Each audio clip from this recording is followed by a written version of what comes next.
ঢাকা ১৭ আসনের উপনির্বাচনে স্বতন্ত্র প্রার্থী আশরাফুল হোসেন ওরফে হিরো আলমের উপর হামলার ঘটনায় বিবৃতি দেওয়া ১২ দেশ ও ইউরোপীয় ইউনিয়নের রাষ্ট্রদূতদের ডেকে সতর্ক করেছে পররাষ্ট্র মন্ত্রণালয়। ২৬ জুলাই বুধবার বৈঠকের পর সাংবাদিকদের কথা জানান পররাষ্ট্র প্রতিমন্ত্রী শাহরিয়ার আলম। একটি ডেস্ক রিপোর্ট। কূটনৈতিক রীতিনীতি ভঙ্গ করে ঢাকাস্থ যে সকল দূতাবাস, যুক্তরাষ্ট্র সহ ১১টি দেশ এবং ঢাকার ইউরোপীয় ইউনিয়নের রাষ্ট্রদূতকে তলব করে সতর্ক করেছে পররাষ্ট্র মন্ত্রণালয়।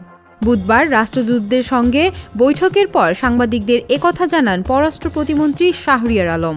শাহরিয়ার আলম বলেন, ঢাকার ১৭ আসনের উপনির্বাচনের প্রার্থী হিরো আলমের উপর হামলার ঘটনায় বিবৃতি দেওয়া ১৩ দেশের রাষ্ট্রদূত ও মিশন প্রধানদের ডাকা হয়েছিল।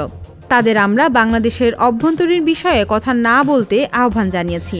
ভবিষ্যতে এ বিষয়ে সচেতন থাকতেও তাদের সতর্ক করা হয়েছে।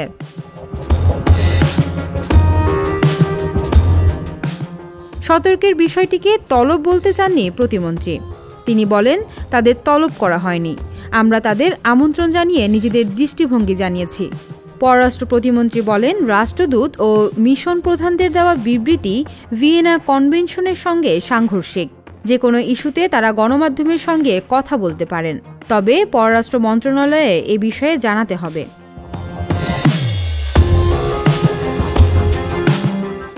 রাষ্ট্রদূত ও মিশন প্রধানরা বলছেন, নির্বাচনে সহযোগিতামূলক আচরণের ভিত্তিতেই তারা বিবৃতি দিয়েছিল, এতে অন্য কোনো উদ্দেশ্য নেই। এ বিষয়ে ১৩টি মিশনের পররাষ্ট্র দপ্তরে চিঠি পাঠানো হবে বলে জানান শাহরিয়ার আলম।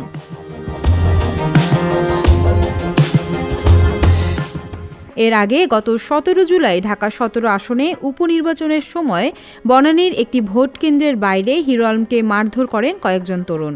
পরদিন এ ঘটনায় উদ্বেগ জানিয়ে টুইট করেছিলেন বাংলাদেশের জাতিসংঘের আবাসিক সমন্বয়কারী গোয়েন লুইস। এ ঘটনার তীব্র নিন্দা জানিয়ে বিবৃতি দেয় ঢাকায় অবস্থিত যুক্তরাষ্ট্র, যুক্তরাজ্য সহ ১১টি দেশ ও ইউরোপীয় ইউনিয়নের দূতাবাস। দেশগুলো হলো Canada, Denmark, France, Germany, Italy, Netherlands, Norway, Spain, Sweden, Switzerland, যুক্তরাষ্ট্র, যুক্তরাজ্য ও ইউরোপীয় ইউনিয়ন ডেলিগেশন।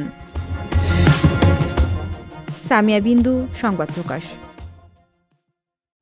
সংবাদ, ফিচার ও অনুষ্ঠানের জন্য ভিজিট করুন সংবাদ প্রকাশের ওয়েবসাইট এবং যুক্ত থাকুন ফেসবুক পেজ ও ইউটিউব চ্যানেলের সঙ্গে।